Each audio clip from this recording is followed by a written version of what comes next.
All right, welcome back to the channel, denizens of YouTube.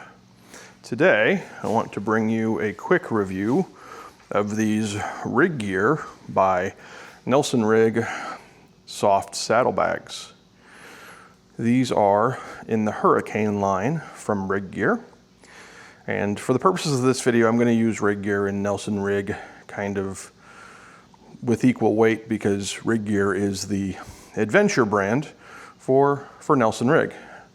Nelson Rigg makes several things from rain suits to luggage to accessories to all sorts of different accoutrements for the dual sport adventure and even street motorcycle communities. So let's get into it.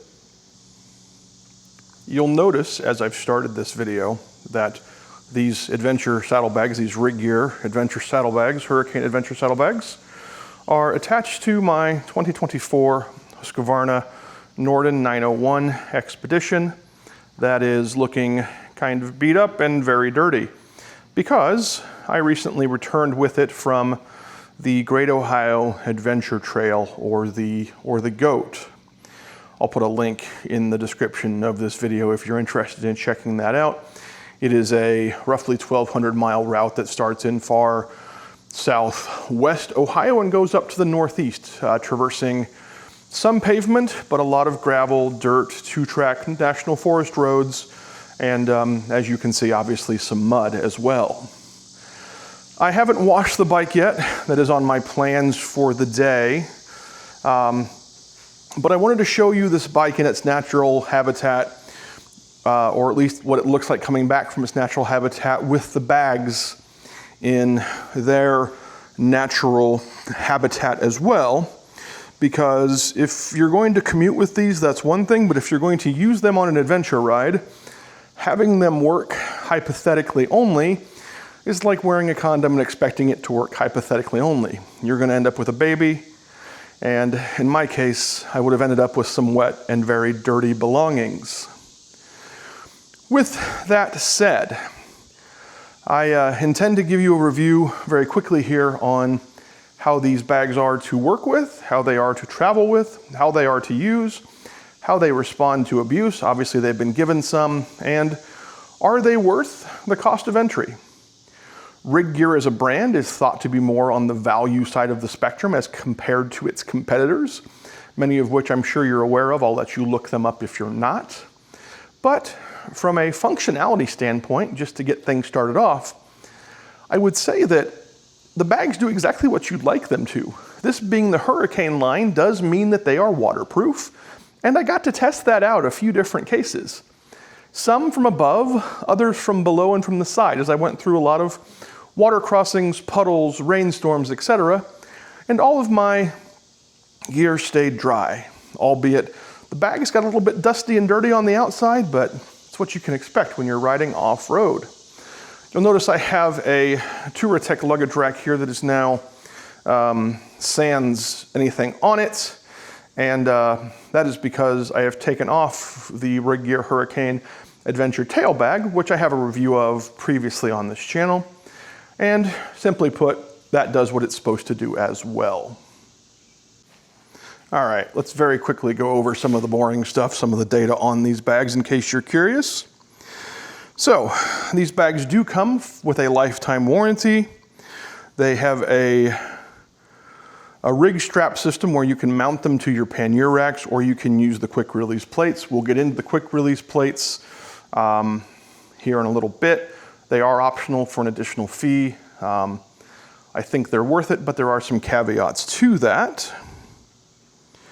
100% waterproof, all seams are electronically heat welded. They do come with a lightweight saddlebag liners so that you can put your belongings inside the liner, put that inside of these saddlebags, and then take that to your campsite or hotel room.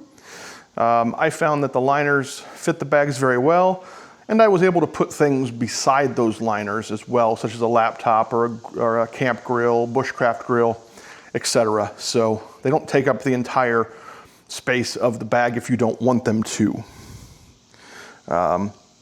They hold roughly 27.5 liters per side, so that would be a 55 liter total with the saddlebags. And they retail on the Nelson Rigg site for roughly $320. That is without those quick attach plates, which I believe are another $150 to $200. So you're looking at somewhere in the $500 to $550 range for a quick attach kit of this particular setup. So we've seen the outside. What does the inside look like? As you can see, they are a roll top. If I put my camera in the bottom here, which hopefully you can see down there, you'll see I have a couple things. I have my Abbas disc lock. I have a jump pack. I've got a tire repair kit, and you can see they are cavernous inside. They do have a form keeper. It's a piece of malleable plastic with a nylon liner around it to keep the bag shape. You can remove that. I found it to be both an aggravation and handy at times for packing things the way I wanted to. It does make kind of the Tetris packing method easier, but it also is a pain in the butt to get organized. It fits in these yellow slips that you can see on either side of the bag. If we go back to the outside of the bag, you can see that we have a air relief valve so that as you're closing these roll tops, as with all roll tops, they will get extra air in them, and you can release that air to allow you to pack them more securely, more snugly. They do have these cam buckle tensioners, which you do have to push down to release. I have not had any issue at all with those coming apart. They are excellent. And you'll see that they have both side straps that fit from the top down here to the corners to keep the bag down, as well as a strap that I promise you goes over the top. They have a water bottle holder, or in my case, a travel tripod holder up front. Maybe not the safest thing in the world, but it works. And they have a molly panel in the back where you could strap something, but again, it's gonna keep that, make sure it's something light, because it will keep the weight fairly far back on the bike. So that's the saddlebag. They are quality. They do keep the rain out. They do keep your gear clean. They are maybe not as attractive as some of their more backcountry styled competitors, but if you're going for functionality over form, you can't go wrong with these Rigg Gear Hurricane Saddlebags. Okay, so we know the saddlebags are good, but what about the quick release plate? You can see here that it has a top clamp that you can throw a lock through, a cable lock or a luggage lock. I found that little luggage locks with a long enough buckle on them work very well to secure it. Again, it's not going to stop every thief, but it's at least going to make it less attractive to them. And down below, if I hold this up, you'll see that they have these two brackets that fit on the lower rung of your saddlebag with thumb screws. You can see that they sit fairly close, at least in the case of my Norden, to the exhaust, which if you're trying to take these off, if you drop the bike on a rugged trail with a hot exhaust after you've been riding for hours, getting them off is very difficult. Also, because they are thumb screws, it means that unless you're going to get in there with a pliers, a Leatherman, a multi-tool, whatever, and tighten them up, they also can come off. I saw where when I was going over some very rough terrain that these actually did slip off. So maybe not meant for extreme adventure riding. Maybe again, that's where the value side comes from.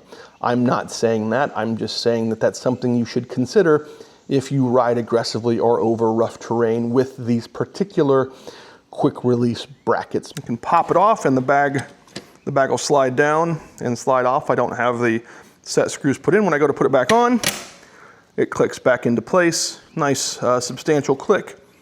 And from there you can put a lock through that hole there and be secure. All right, here's a better view of this quick release plate. You'll see that it is attached to the back of these Hurricane saddlebags with the straps from the saddlebags. Security-wise, I've never once felt the bags move off of the plate, so in that case they do very well. Again, here are our thumb screws. And you'll notice that this plate has a multitude of holes and slots in it because you can adjust it to fit with a multitude of pannier racks. In my case, I am using the Hepco and Becker pannier racks for the Norden because they are adjustable for a multitude of different pannier racks. They are adjustable no matter what. And what I found on my most recent trip with these is that despite the fact that I had Loctited them, maybe I didn't put enough Loctite or didn't use a strong enough compound, and I will put a picture up on the screen here in just a second. I found that this top bracket backed off of its two hex head bolts that are connecting it to the plate. I got very lucky in the fact that it stayed connected at least till I got to the hotel and then could do a field repair. Again, not something to be worried about if you are maybe road touring with these or just going down fire roads and basic gravel roads. But if you're gonna ride the rough stuff, keep in mind that because it is universal, it means it can be made to fit anything. And because it can be made to fit anything, it means it can all come apart. And sometimes it does it on its own. All right, so let's sum it up. The first and obvious question is, are the Rigg Gear Hurricane Saddlebags a good buy? Are they a good value? At $320 without the quick release plates, I think it'd be hard to go wrong. It gives you waterproof panniers, 27.5 liters per side worth of storage. Bag liners, if you're looking for soft saddlebags, especially to go on maybe a road-centric with a little bit of exploratory tour, then I don't know that you could go wrong with these. For the quick release plate, is that a good buy? Quick release plates, like I said, are somewhere around $120 to $150, maybe $200. I don't remember exactly. I can put that in the description as well. And I think those are good to have because obviously it makes it easier to unpack and pack the bike if you're taking the panniers off. But keep in mind that quick release is a relative term because you do have set screws that are easy to access on this left side, but maybe a little bit more difficult to access as we come around to the right side, especially on a bike with a high mount exhaust. They are universal, which means the fit may not be as snug as something that's designed for your particular bike and or pannier racks. And because they are universal, they have infinite adjustability. That also means they have infinite ability to come apart. So all in all, they're a great value. I don't regret purchasing them, but I don't know that I would take them again on an aggressive adventure ride. Thanks so much for watching this video. If you like what we're doing here, please give us a like. If you really like what we're doing here, give us a subscribe and we'll keep making videos and trying to win your YouTube time. Thanks again for watching. Ride safe. I'll see you next time.